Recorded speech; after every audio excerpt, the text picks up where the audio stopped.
My name is Cricket, and it is Sunday, 6 o'clock, Hatcher Memorial, 2300 Dumbarton Road, Richmond, Virginia. We're here at the McShin Foundation, and we film every Sunday from 6 to 7.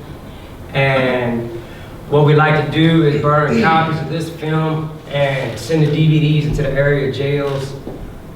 For right now, our target jails are Richmond City Justice System, New Kent of Henrico County East, and Pamunkey Regional out in Hanover. And like we're trying to get the message out to you guys because we know y'all watch films in there, recovery-related films. And we meet every Sunday willingly on a voluntary basis. None of us are paid for this. And we just do it, man, just so we can try to get y'all a little message of hope and let y'all know that if we can do it, y'all can too. How many of y'all been in jail? Everybody but Roxanne. So, you know, we can relate to y'all, and hopefully y'all can relate to us. What we'll do is start at the corner, just introduce yourself, man, and just say, you know, when you got out of jail and stuff. Just say when you got out of jail. And we'll start with that way everybody that's watching this film can know who you're dealing with. Some of these guys y'all recognize, but just say your name and like when the last time you got out. I'm Kurt, an addict. Got out September 28, 2015. Cody, I'm an addict. Got out September 22nd, 2015. I got out the same time he got out. Cricket, I got out August 28, 2015. My name is Jonathan. I got out June 16, 2015. James, addict. I got out December 4th, 2015. All right, cool. So you met everybody. I'm gonna start with James first, man, because you just got out. How long did you do? I did 5 months. You did 5 months. I was at Pamunkey, then I went to Richmond. Pamunkey region now. But like in your past, like you've been incarcerated more than once, right? Yeah. All right, so you've already been like convicted and tried and released. So like, would you mind sharing with us what you did? You don't gotta get in detail, just tell us what kind of crime it was. I came to McShin about 5 years ago, so I didn't have a home plan, and I called John while I was incarcerated, and he told me I could come live at his house. And that was good for me. So I'm a drug addict, and I didn't know what else to do, so I came here, and I'm in good hands. That's about it. So like, what did you get arrested for? Possession of heroin. Possession. Oh, that sucks. Possession of marijuana, obstruction of justice, petty larceny, identity theft, distribution of heroin last year. Oh, well, you're in the right room, man, because we did all that shit too. Mm-hmm. So that's good. And a lot of these guys that's watching this, man, done a lot of this shit too. Some did less, some did more. But that's cool, man. So, yeah, you in the right place. What'd you hear about this group? This one? Yeah. I just went downstairs to the other meeting, and then Jeremy Tiller and David Rook told me to come upstairs to this jail meeting. So I came up here, listening to them, taking orders from somebody else, not taking my own. That's good. Why? You don't think you can When I listen to my own self, I tend to go and do whatever I want when I should be listening to somebody else, because when I listen to myself, I get in trouble and start using it again. Because they say our best thinking what got us right there. Yeah.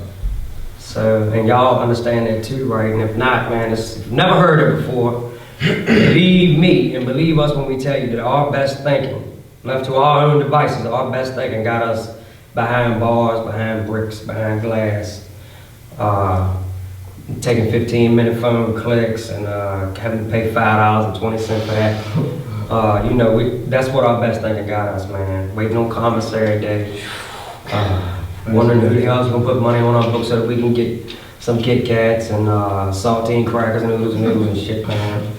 You know, we've been there, man. So, but that's really good shit that you recognize that it's probably a good time in your life to start taking suggestions from somebody else. I didn't recognize 5 years ago. I just came here and thought I could do whatever I want, and then I didn't have no repercussions.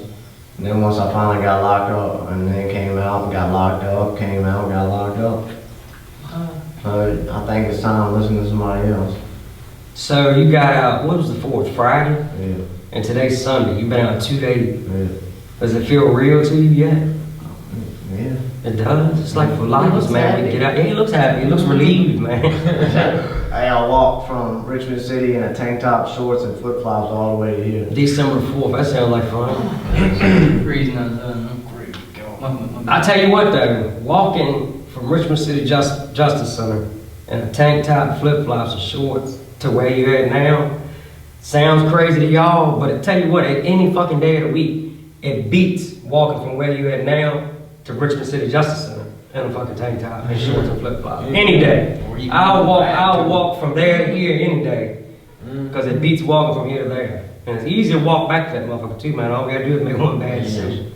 So that's good, man. You're taking some initiative, man. You're being a little open-minded, it sounds like, willing to, you know. Yeah, I was thinking when I got released, man, this is a far walk, but then I thought about it and I would walk to the dope man and get some dope Without question. without question. So then I just started hiking, ran a little bit, got stung by a bee, didn't think there was bees outside at this time.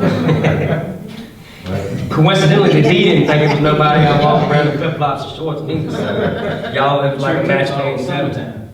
What are you doing, John? You said you got out June, what, 16? June 16, 2015. Damn, here it is, December, man. What's that, 5 months, 6 months you been out? Yeah. Almost 6 months. Mm-hmm. I've known John for a couple of years, man. Some of you guys recognize him, man, because he's like a lot of us. We call recidivists. We come in and out of the jails. I tell you, man, 6 months, that's about a record for you, ain't it, buddy? Yeah. That's pretty good. What are you doing different this time, man? Because, you know, for so long, your actions and your decisions been landing you in jail. What are you doing different this time that you can tell these guys? I'm keeping my mouth shut, man. And I took the advice from this guy right here. I always sat in the back, probably where you are now, laughing, cutting up. Didn't take it serious, you know, laughing at the advisors, this and that. Wasn't paying attention to nothing. I did 20-some months and got out and did the same thing that I did before I went in. I thought I had it. I did the program twice. Completed it, graduated it, did all that. As soon as I got out, I didn't prepare myself when I got out. No home plan. I mean, I gave DOC the home plan, but that ain't nothing but a house. Other than that, I didn't plan nothing. I got out and shit. 4 months later, I'm ripping and running, looking stupid as hell. And this guy pointed me in the right direction, told me to shut my mouth and sit back and listen. And here I am. Yeah, but don't get confused about this, man. I didn't just pop out the woodworks and say, surprise, do this, do that. He's discrediting himself for real. What he did, man, is he ran into me. He called me, hit me on Facebook, and then he seen me by chance at a gas station, man. And he actually reached out and asked me for help. What can I do? I need to fucking do something different. So don't discredit that shit, because that's like the main ingredient to the things that we do, man. You gotta have a desire to do something different. And you did, so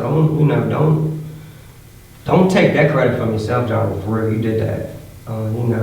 Fortunately, you reached out, to me and some other people that had some answers, that knew what direction to help you go in. But this ain't nothing, can't nobody make us get clean, man. I ripped around for so long, man, and broke laws and did whatever the hell illegal or immoral shit I had to do to get my drug of choice or your drug of choice or anything, because I liked all of them. But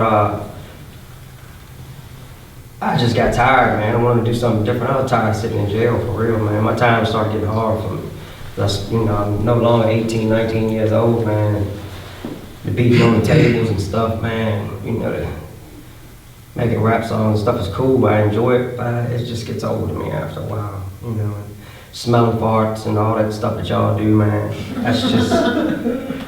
and I'm not saying nothing, because trust me and believe me that I've been there several times. In fact, I've been arrested 50 plus times. I've been incarcerated 36 times in jail, prison twice. So I know I've done the greater part of my adult life behind bars. So, I'm not judging. I'm just, for me, I'm trying to cover all my bases so that I ain't gotta do it no more, because I really want something different. And I'm trying real hard to chase every way I can to cover all my bases so I ain't got to go back to what I used to do. But that's good, man. So look, so you was out for a little while, and you was holding it together at first, or you came straight out fucked up? I was out 45 minutes. My mom picked me up at 12:01. I lied to the COs and got out at 12:01. They usually don't release you at 12:01, but yeah, I got released 12:01, probably about 1 o'clock. I was ready to start ripping and running. And you have all these, let me see, these grandiose ideas how everything is going to be when you get out. Trust me, it's not going to be nothing like you think it is when you get out. I promise you. I promise you. There's going to be no homecoming party, no nothing like that. It's going to be a straight smack in the face of reality.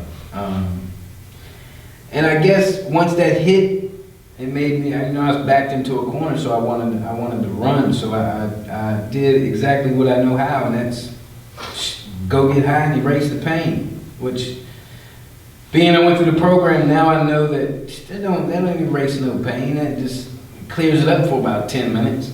But 10 minutes after that, you're right back where you started. That's why I'm just tired of resetting. I need to move forward. And it is because of what I learned in the program. Like I said before, I was just like you in the back, cutting up, throwing paper, refusing to go in the box, all that. But I'm telling you, when I got out, started right back where I left off, exactly where I left off. And to make it even better, 8 months into the bid, I had work release. I get out on work release for 31 days. Had a pocket full of money, loved it. I'm doing good, man. We'll do the next year and a half like that. All right, stop real quick. All right, so the only reason that you was able to get work was because you completed the program? Is that what happened? Yeah, I got sentenced in September of 13. I went to jail October of 13. I went in dirty, of course, because you don't give a flying whatever. I went in dirty, completely ruined my work release. They told me, best bet for you is to go get in the program and see if you can get it back. Well, I went in the program, did what I needed to do. I faked it till I made it, but that didn't work, to be honest with you. But yeah, I did that. And like I said, I was out 30-some days, leaving the jail, eating outside food, being with your old lady, whatever you do out there. And May 16th, 2014, I OD'd at 6:07. They didn't get my heart to beat until 6:42 when they finally got my heart to beat. I probably shouldn't be here. I got a brand new dope charge too while I was on work release. So all that stuff you sit back saying that you know and this and that, it's not true, man. You gotta sit down and shut up for a minute and listen, man. Somebody says we'll get to you. It will click eventually. But even the judge, when he sentenced me on that fresh dope charge that I caught while I was locked up, said that I can't sentence you to nothing else, because if you don't learn from that, I don't know what to tell you, buddy. Like I said, I shouldn't be here right now. Medically, it's pretty much an impossibility for me to be here, but I'm here by the grace of God or whatever. I'm here. I'm thankful for that. Wow.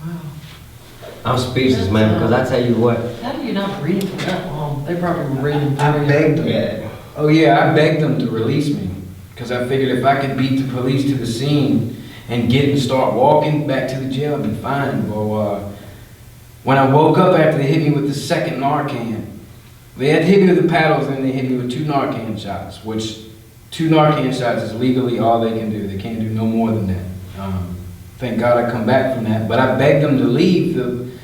When I woke up in the ambulance, I begged them. I was like, please let me go. I'm good. And the nurse or the paramedic kept telling me, we're not going to let you go. You're not breathing but 4 times a minute. Sit there and try to breathe 4 times a minute. It's very hard to do. But like I said, I begged them to let me go, and they wouldn't let me go. And eventually, Henrico County cop said, oh, that's Mr. Crisp. He's on work release. He ain't going nowhere. And I ruined work release, and I went right back to that program. That's it. That's how I remember. That's Yeah, a that's long. Oh yeah, I got this man to vouch for me, to put me out on work release. I begged all the advisors, all them people that you ain't agreeing with right now, I begged them, please, man, you gotta put me on work release. You gotta put me on work release. I gotta feed my kids. I gotta do this. I went out there, and didn't do shit. Got high, killed myself. That's it. That's it. So tighten up. Shut up and listen. And the only reason he's saying that because somebody that told him about 1,000 times in his life, man. You know, people stay on top of Jonathan's ass, man. How old are you, Jonathan? 33. Well, I'll be 33 in 6 days. Didn't start doing no time until I was 30. So, but I mean, when did you start getting high? I started getting high, smoking weed and drinking probably 14, 15. And you got a little criminal record. Is all of it? If you sit back and think, is all of your criminal history based in drug use in one form or another, whether it be the actual possession, use, failing piss test, stealing, supply your habit? Yeah, Is the majority of your criminal every single bit, because it started off with a driving on suspended. Get high, don't pay the fine. Get high, don't pay the fine. Driving on suspended. So before I just did this 2 years or whatever, I would do 10 days, you know, here and there. That was it. Didn't know nothing about jail. They couldn't tell you what commissary was. And then 30 years old, they hit me with a B&E. Well, I hit myself with a B&E and a violation because of the dope charge that I caught. And yeah, everything revolved around getting high. I want nothing that won't about getting high. Because that's all I was about. Right where you're at is where I'll always be getting high. I don't want to live like that no more, man. That's one of the reasons that I come up here. So, since you're trying to do something different, you've made some effort. You took a couple of actions this last, week? Been a week now, right? Actually, it's been 9 days. Yeah, because, you know, you're out there by yourself, and sometimes you complain about how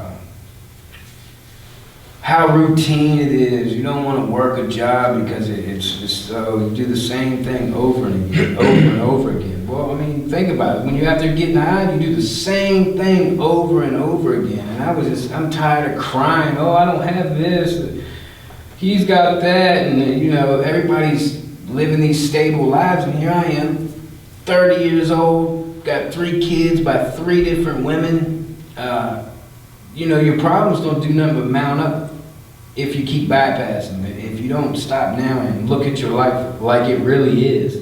Don't have none of them images or facades that y'all looking at, like all the glamour part of it, because all of y'all, it ain't glamour because you're sitting right there with us. You worrying about, like you said, commissary coming, who's your old lady with, you know, who, whatever. You know, I don't want to sit there and do that for the next 20, 30 years, man. That's crazy on my part. All right, well, I'm glad you shared it, man. You've been real honest up here tonight, man. That's pretty cool shit. You know, your first time in here, man, you come right out swinging, man. So I appreciate that. We're gonna come back to you in a minute. What was the question, man? Jonathan really screwed me up, man, being gut level honest like that. What was the question I was asking? I don't know. What put you in jail? All right. So No, you said was all that cost were you using the whole time? Right. What about y'all? Yeah, Kurt, what about you? You've already shared with the camera before. You've got an extensive criminal history too, like all the way back to juvenile days, right? So, like, when did you start like using, drinking, and all that shit? I started drinking. I was 13, and then I quickly started smoking pot and everything, and from there, you know, we did that for a little while, and then I escalated and tried crack and heroin, and I was shooting heroin when I was 16. A baby. I mean, you know, and I was on that up until this last time in jail. The last time I used heroin was August 12, 2013, when I got locked up. That's the last time I got high.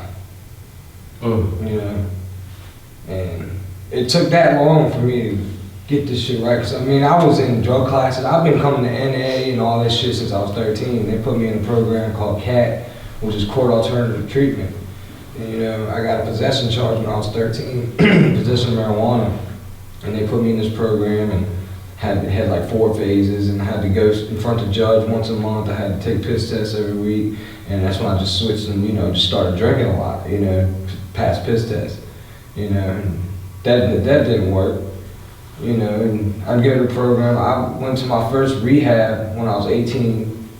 Went there for alcohol because I kept getting charges, and the judge had told me next time you get an alcohol charge, you're going to rehab. So I was like, all right. The next day I got an alcohol charge, you know.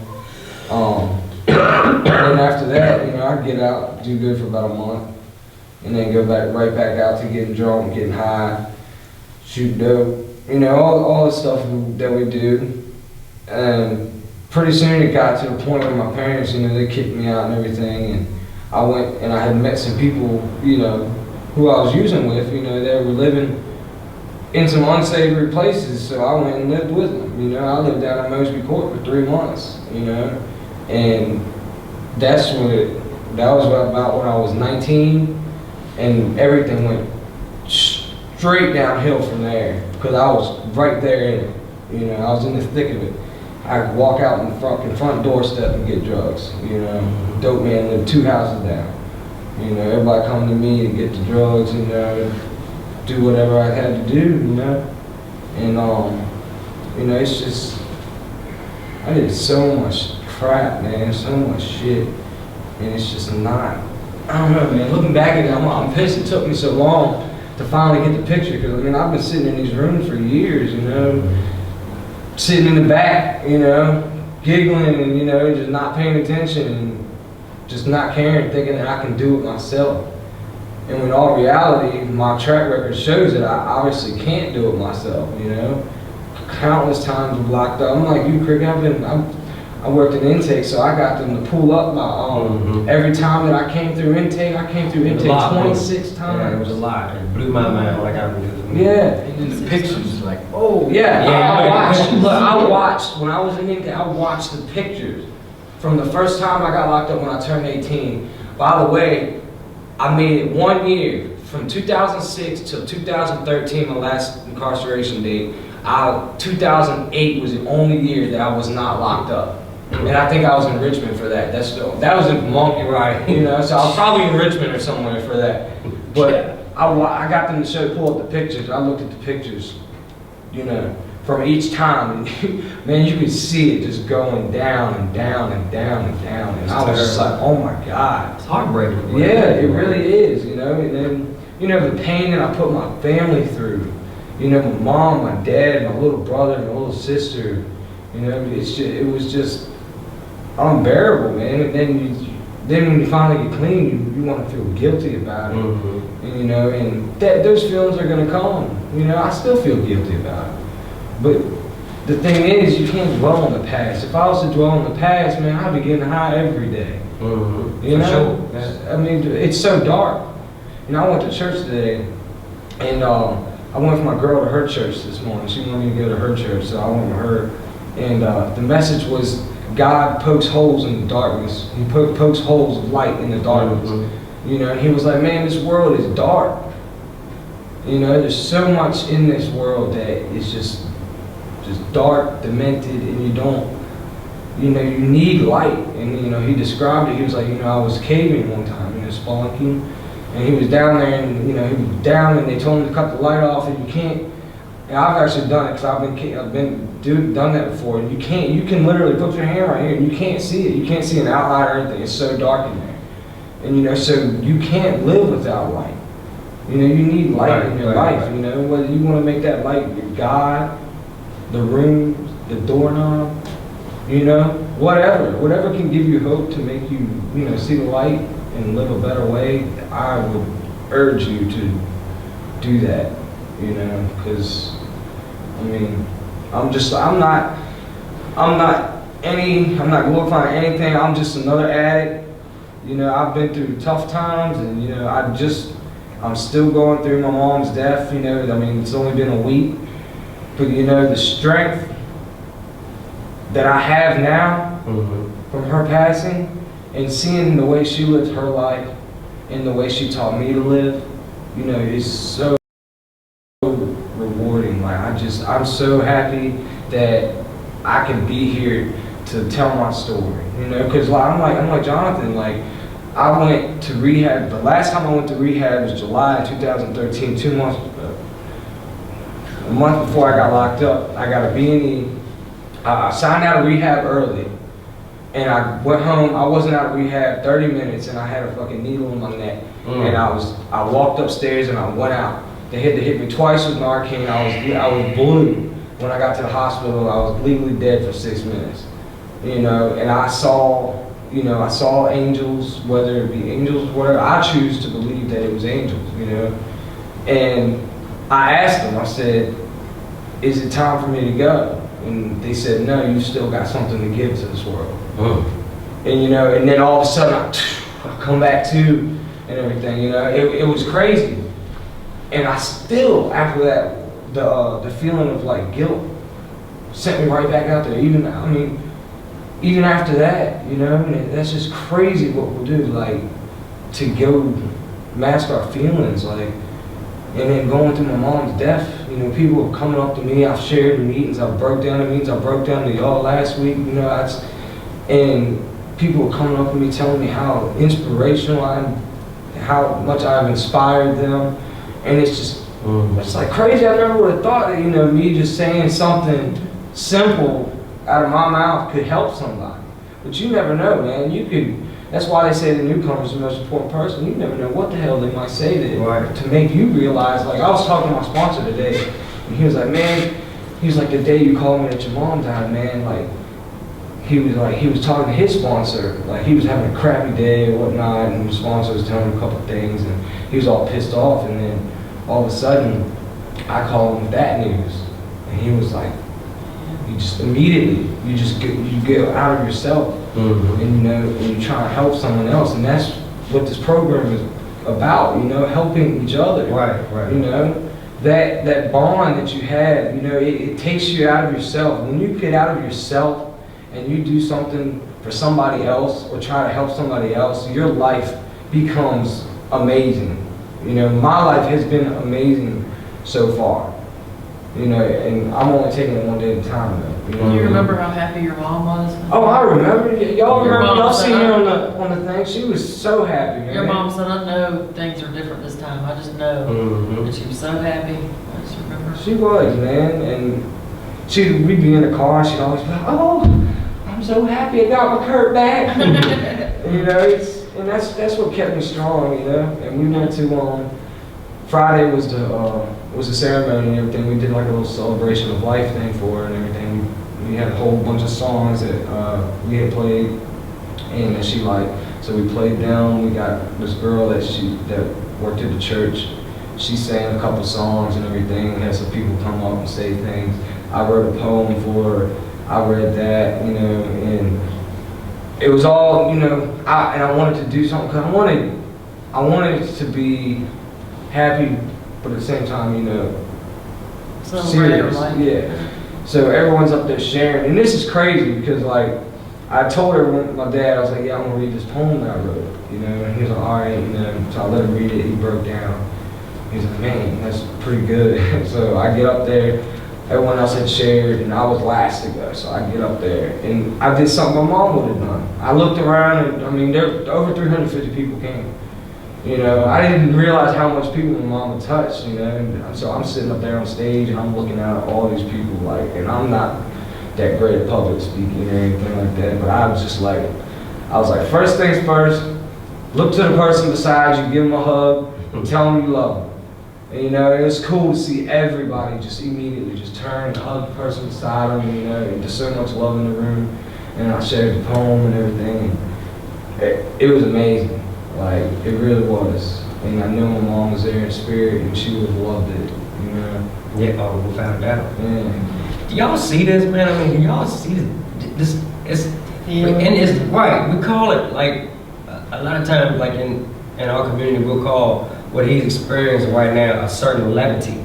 In other words, man, he's like, his spirit is like in a good uplifted state. Here he is, man, been incarcerated 20, how many times in Pomoki? 25 times he's been incarcerated. Been getting locked up since he was 15, 16, 13 years old.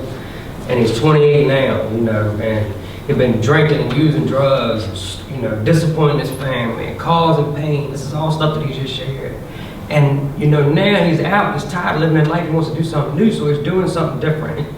He wants something different, so he's doing something different, man. And he's really chasing it hard, man. Y'all notice he's been here every week since he got out of jail, man. Every Sunday he's been here, not missed one time, including last week, the day after his mom passed. And he's got this spiritual levity, to call it, man. He ain't giving up, man. Because what happens if you take a break, what happens? I'll probably be back out there. Yeah, without a doubt, man. Your record reflects, just like my record reflects. Right, we gotta chase it, just like you're doing, man. We gotta fucking chase it, just like he's doing. You see him? Mm-hmm. That's a spiritual blow, man. He's been tested and tested and tested, man, and tempted. And you know, he sees people coming around who's still high, and it's people he just care about still screwing up. But he's hanging in there, man. And you're reaping all the benefits from it. He's glowing, isn't he?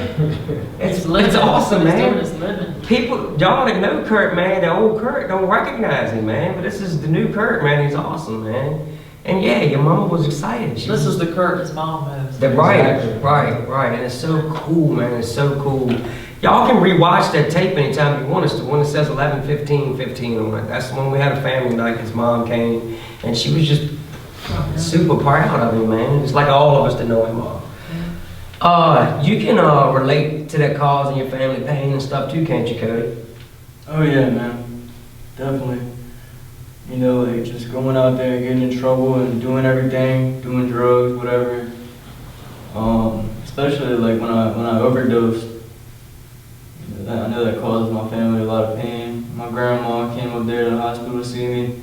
My mom, my grandma, they was up there at the hospital for like days at a time, man. You know, that event happened like so suddenly. Cause I mean, that's life though, man. You never know what life is gonna give you. And I mean, you could be having a grand old day, but when you're living that type of life, anything can come with it at any time. That's the risk that you take living that life. And just getting high and stuff. And I say that was definitely the biggest game changer for me, was overdosing on drugs and just hurting my family. And that's when everybody knows Cody's a drug addict. You know what I mean? He was so worried about that. Cause I mean, everybody perceived him as a drug addict, you know, like you are. Yeah, because I mean, I'm the type of person like I like to private. I'm very private, yeah, I guess you could say. And that was like just like damn, like a lot of people didn't know. A lot of people didn't even have an idea that I was doing those type of drugs. You know, and then when they found out, it kind of like, what? Yeah. The whole family knows. All of a sudden, it's like, yeah, like damn, I'm hit. And I mean, but it's really for me. It's really not all about that. Like, it was you know, that's not obviously that's not the only thing that I'm worried about. I'm worried about, you know, I'm lucky that I'm alive. But that was a big game changer, man. But like I said, it comes with that life. You take chances, and you know that's spinning the wheel. You're doing drugs like that, mixing drugs, and spinning the wheel. I mean, you never know what's gonna happen, man. We don't know. We can use one time right now and never be able to use again or do anything again because it'll kill us, man. Look, we have 1, 2, 3 people that. And that's really how it goes. Have you ever OD'd before? Yeah, the last time I was in the hospital, I fell in my puke, had fluid in my lungs, and was coughing up blood for 5 days. I almost died. I got hit with 2 shots of Narcan. That's some real shit. Y'all some 2 shots of Narcan getting ass dudes, man. I overdosed. That seems like a big going rate for you guys, man. I got overdosed, and you know the big alleyway that's back there? David Rook runs his house. McShin, his dad's Sonny. I overdosed in his house. A guy named Jason Buckley saved my life in there. Good. Yeah. So, in reality, it's 1, 2, 3, 4, 5 of us that OD because I've done it several times. Did you have to get Narcan? Oh, yeah. My Narcan story, they had just came out with Narcan when I think I was test dummy for real. It was, matter of fact, it was in 2000. It was 99 or 2019. So, it's crazy because, you know, like I said, you talking about spinning that wheel, man. We never know what we're gonna get, man. You know, never know, man. Because here you got me, I've been doing dope forever. And, you know, I tend to shoot upwards of 2 $200 a day. And, you know, I can remember every time I ever relapsed, and I mean, well, not relapsed, but every time I ever OD'd, man, it was off, you know, $20 or less, man. Dope in this particular day. I went and got an egg, we called it eggs back then. I went and got an egg of dope, $20 pill of dope, about a point. And I split it with 2 girls that copped it for me, and in Highland Park. And one egg 3 ways now, 1 egg 3 ways, and I woke up 2 blocks down the road with road rash from here all the way down, halfway down my thighs. My pants were tore up, my You woke shirt up like that? was tore up. Yeah, because I OD'd in the house and they dragged me down the steps, 2 blocks down the street, down the alley, dragged me down the street, you know, left me to die. And that's exactly what I was doing. One of the neighbors at Community Watch, what do they call it? Community Watch? What do they call it? Neighborhood Watch. Neighborhood Watch. Thank God, you know, they called, you know, the police and stuff. And I, you know, I was out. I was, you know, almost dead. And they got me, apparently got me in the ambulance, put me on a stretcher. And if any of y'all have ever experienced this before, man, a lot of times when you OD, they'll strap you down to that stretcher, because when they hit you with that shit, you coming back to life, and they don't tell them what we'll do, you know, if we're not restrained. But they made sure I was restrained pretty good. And I started coming to, man, before they hit me with it. I vaguely remember looking around, like, what the fuck am I doing in here? But the cop, I remember vividly, man, that's been 15 years ago, almost 16 years ago. I remember vividly every detail of what it was like when I woke up. And initially I was scared. I wasn't scared of going to jail, I was scared of going to die. You know what I'm saying? I was a kid. And, you know, I was scared about the hurt that I was causing my mama, and the disappointment that I was causing my family and stuff like that. And I didn't want everybody to know, you know, Cricket, what the fuck, he was a straight A student. He almost died from shooting heroin. Are you serious? I didn't want nobody to know that. I was 19, man. Nobody knew I was a junkie back then. So I remember every detail, and I remember waking up and the cop was like, where did you get the dope from? And I was like, dope? I didn't know dope. He was like, well, what are you doing in Highland Park? I was like, I was walking, man. I got tired. I sat down. He said, you sat down? I said, yes. I remember sitting down on the curb. You know, because we lied. You know, we like to cover our ass. You know? You're raw underneath your arm. Here I am, tore up. He said, what? He said, what's somebody hit you with a Mack truck when you were sitting on the curb? And I was like, what are you talking about, man? He was like, look at yourself. And I looked at myself. I was like, what in the world, man? And then I put 2 and 2 together, man. You know, he was like, what if somebody dragged you down the street? He said, do you know where you're at? And I was like, no. And he told me where I was at. And I was like, thinking to myself, oh my God, man, it's almost 3 blocks from where I was at. So, you know, they left me out for the wolves. You know what I'm saying?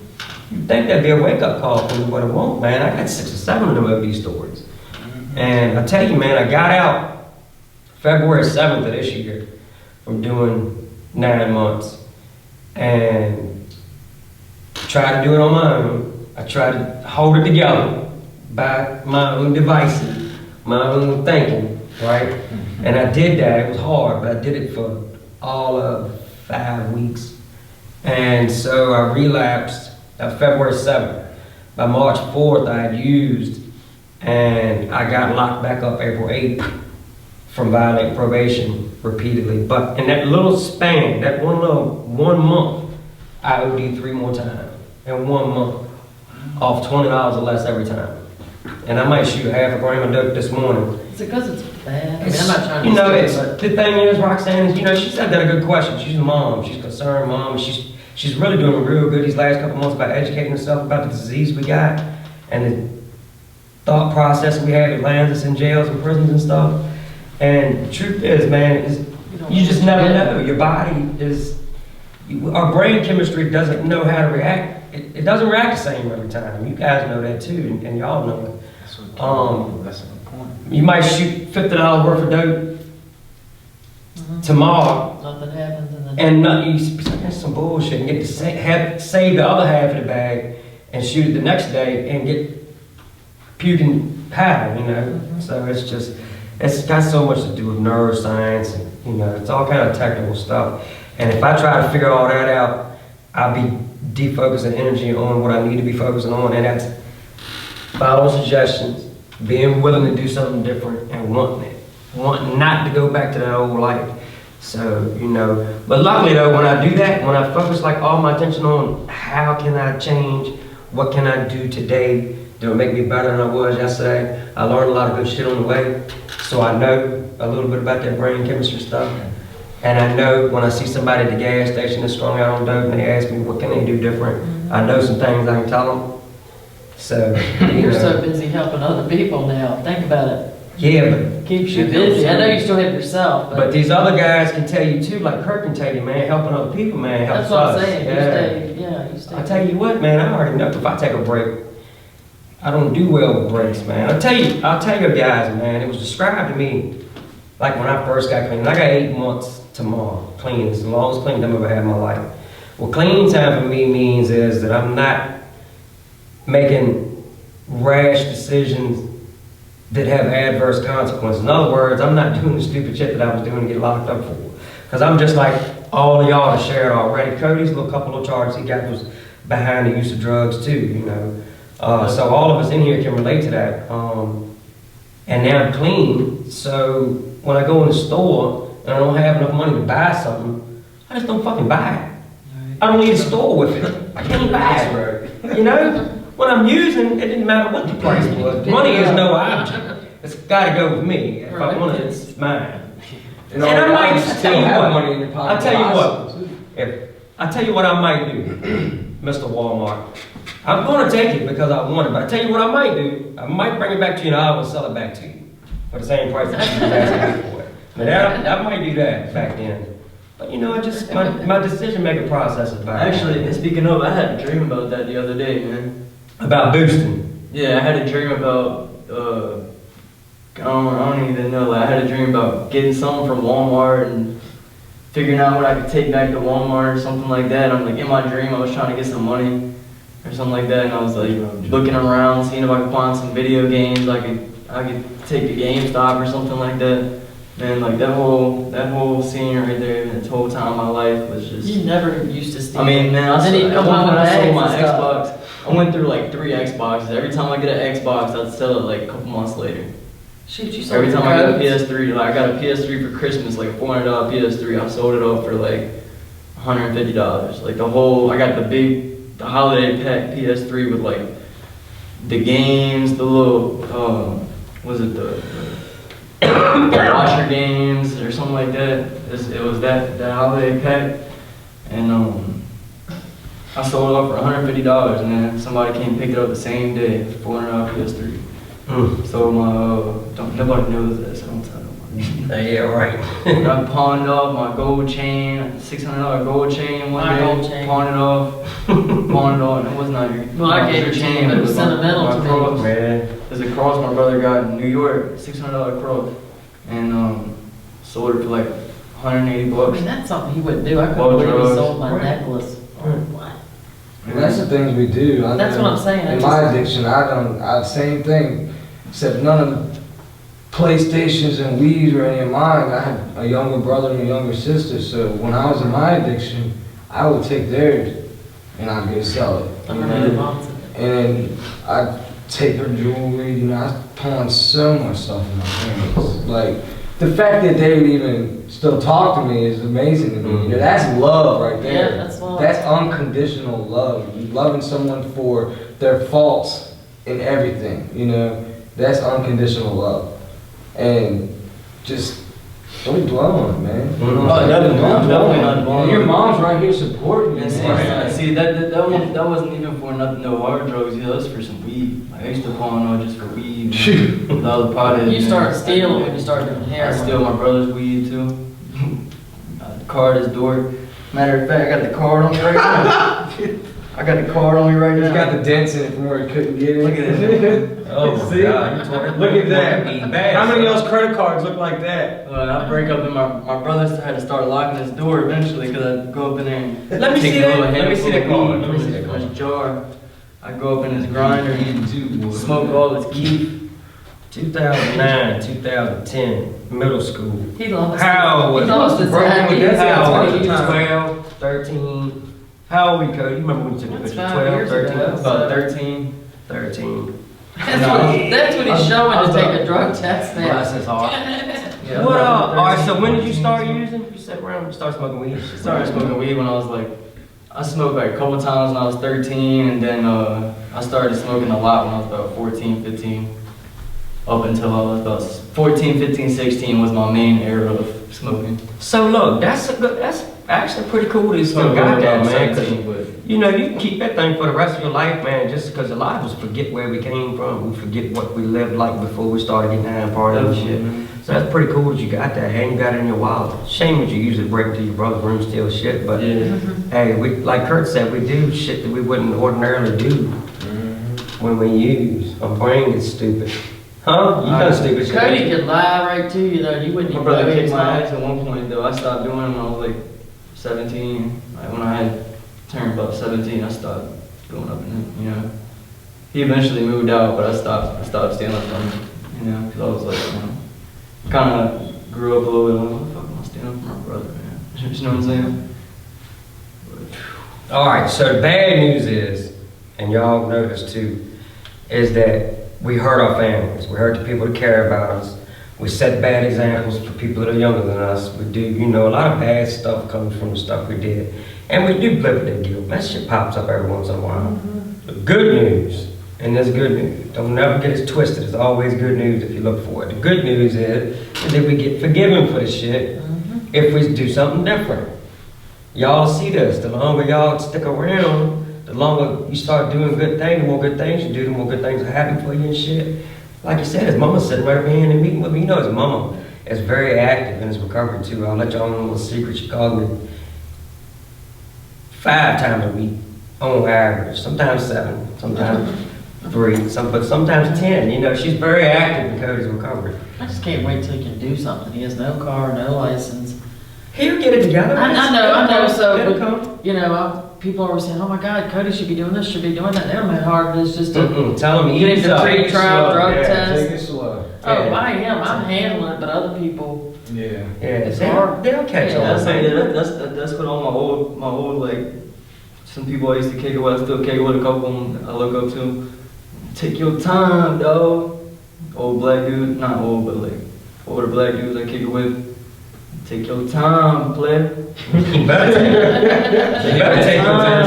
I'm gonna take you. Or it's gonna take Yeah. you. You And got 2 choices. That's what I always work with, man. Every time, like if I'm going too fast, moving too fast, I just take your time, dog.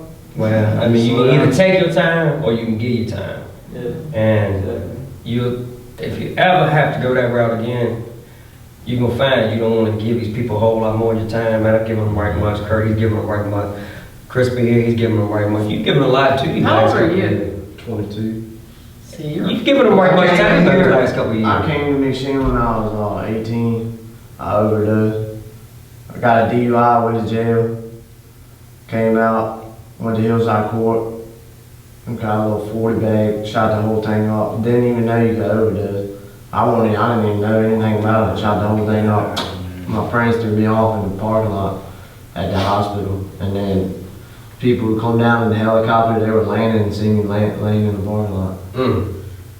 I didn't even know anything about it. I was just getting high. I thought it was just like smoking weed, you know. a lot of friends just dope you off. Like, I mean, I understand why though.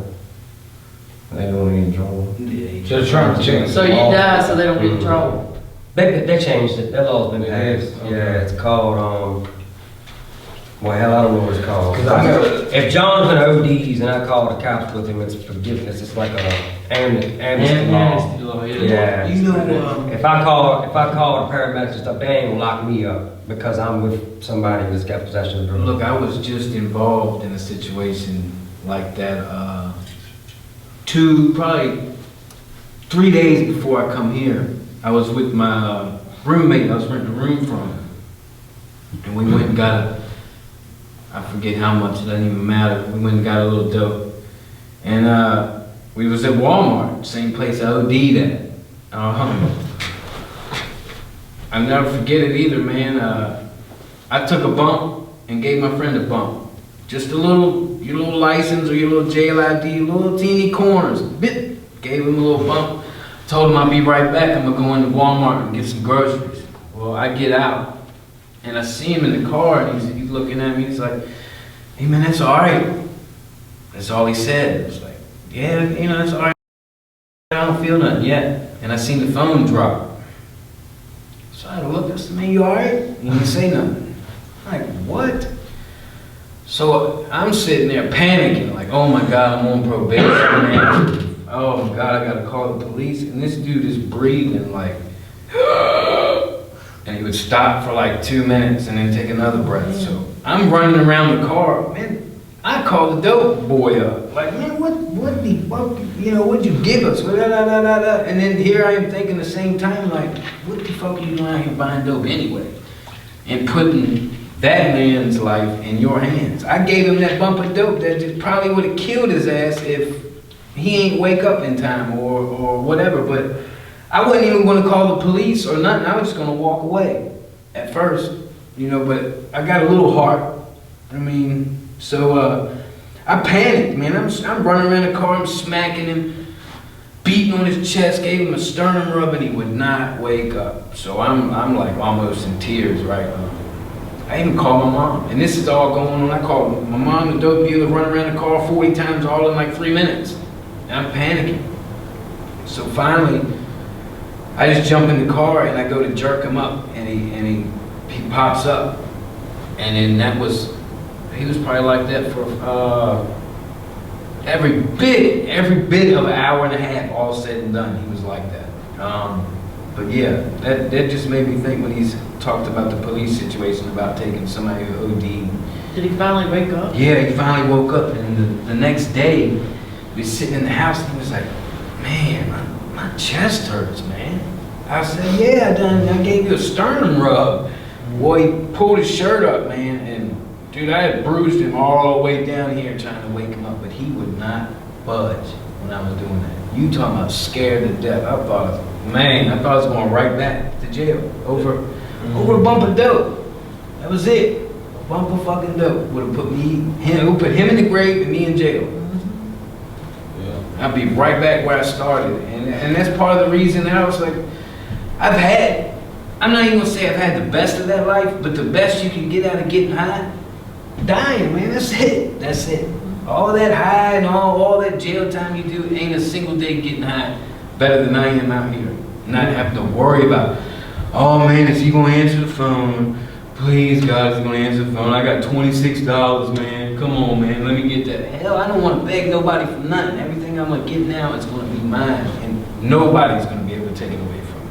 I'm not gonna give anything to the dope man. I'm not gonna pay for his kids to go to school, and then meanwhile I'm sitting here crying that my kids ain't going to school. They're living with whoever, blah blah blah, all because I wanna pay the dope man to get me where? Right where we all sitting. It's like a circle. Yeah. You don't get It's continuing. It's Yeah, continuing. And you got 5 people right here now that's willing to tell you that it's the same thing over and over again. And like I said, I'm the same one back in the back, laughing, hee hee ha ha. Well, guess what? Hee hee ha ha got my ass. Telling you what. And that I don't want that, because what's gonna be on the gravestone? What's gonna be on the epitaph? Oh, his dad OD. That's it. He didn't care for his kids. He didn't do nothing. He OD. He died. That's it. Gone. There is no more after that, man. And that's where dope gets you. It always wins too. You'll never beat it. Not by yourself. Yeah. Not You by can beat yourself. it if you Not work getting together high. as a team, man. Team working on life, man. And that's why I'm here, because I couldn't do it by myself. I got myself right where you're at. We got this slogan where I come from. You probably heard it a couple times since you've been around for a while. The little thing says, "I can, we can." Mm-hmm. You heard it before? Have you heard it a million times? Yeah. All right, good. Hopefully you'll hear it a million more, man, and it'll stick with you, because it's very true, ain't it, Kurt? Yeah. I can't, but we can. It's just like cancer, man. It's just like any other disease. You know, if you got cancer, my dad's got diabetes. If he doesn't take his insulin, he could die. You know what I'm saying? If And you this got is your cancer, if wisdom. you don't do your treatments, you could die. You know, with addiction, if you don't go to meetings and, you know, open up and share and, you know, get help, ask for help, you could die. You know, if you keep going out there, you're gonna die. It's like Russian roulette, man. You know the game where you take the gun and you put one bullet in it and you spin the thing so you don't know where the bullet But is. you know what? And then you point the gun and pull the trigger and you don't know if you're going to shoot the motherfucker or not. That's Now, what it is. you call somebody stupid for playing Russian roulette, but every time you hit that needle, you're playing. Every time. You never know, man. All right, well, so look, we got a couple minutes, man. We're gonna wrap it up. The truth is, man, life is pretty good. You know what I'm saying? At the end of the night, being clean, and this, you know, kind of for y'all that just got here and stuff. Cody's experienced a little bit of it too. He's been clean for a while now. Kurt's definitely tasting the good life. I'm indulging in it. Life is good, man. At the end of the night, life is good. When I lay back in my bed and I can like take my whole day in and imagine, you know, where I could have improved and what was good about the day. I got a whole lot of shit that was good about the day, man, because I'm looking for good stuff. But don't be confused about this, man. Life is still real too. Shit still happens. We lose loved ones. People that we care about still suffer from the disease, man. You know, we get locked up. Our kids get taken away because of our past. You know, life still happens, man. But the truth is, man, if I ain't out doing the shit that I was doing that got me into jail, then I'm out here and I'm alive and I'm clear-headed enough to where I can try to come up with a plan to where I can deal with all of that shit that's happening. And at the end of the night, I'm thankful for it. I never regret it. At the end of the night, I never regret saying, damn, I wish I would have stolen that damn duffel bag. I never go to bed and say that. Damn, I wish I'd have smoked some of that weed. I don't never do that. I never do it. I always, before I go to sleep, I always say, damn, I'm proud shit of myself, man. I ain't steal that duffel bag, man. 'Cause I ain't forgot how to do it. I could easily do it. And I could easily smoke some weed. I could easily do it. But at the end of the night, man, I'm proud of myself, man. And what we've agreed on this before, man, when we do good things, it gives us good feelings. And when we have good feelings, we don't necessarily have to do stupid shit to make ourselves feel better. Because we're already overloaded on good stuff. So, but life does show up, man. Does anybody here regret being clean and free today? Nobody regrets that? Y'all don't want to do nothing different? Y'all don't want to go to jail? I regret that I didn't start earlier. I regret that too. I regret you didn't start earlier too. But you just got out in June and you ripped and ran and you recently made a decision to do something different. You got clean. You reached out, you asked for help. The people that you asked told you, you know, what worked for them. So you got to a recovery house, right? Yeah. And that's kind of hard getting adjusted to that, you know, when you're detoxing off drugs and chemicals. But I imagine that you've been there for 9 days now, 8 days, 9 days. So I would imagine you're starting to get the hang of it, or else you would have left by now, right? Oh yeah. This, what you're doing now, is better than what you was doing 9 days ago. Yeah, oh, yeah. Oh, all right, I'm just making sure we're on the same page, man. And I never thought I would say that either. Never. But it's God's honest Well, truth. you'll amaze yourself the longer you stick in this thing. And you, Friday, got released from jail and walked to a fucking recovery house in a tank top, flip-flops, and shorts. Does he live in recovery? He lives at mine, yeah. Oh, good. Yeah, he just got there. I know what to do. Yeah, It's a good place to go. damn right, you got that. Awesome. Cody went there. Cody came through there. But you're glad you're there now, right? And glad I ain't sleeping on that bridge, because that's where I was when I was on the run. I had nowhere to go. Sleeping in my truck, sold the truck, dope. Now I had nowhere to go. Went to the bridge, slept on the bridge.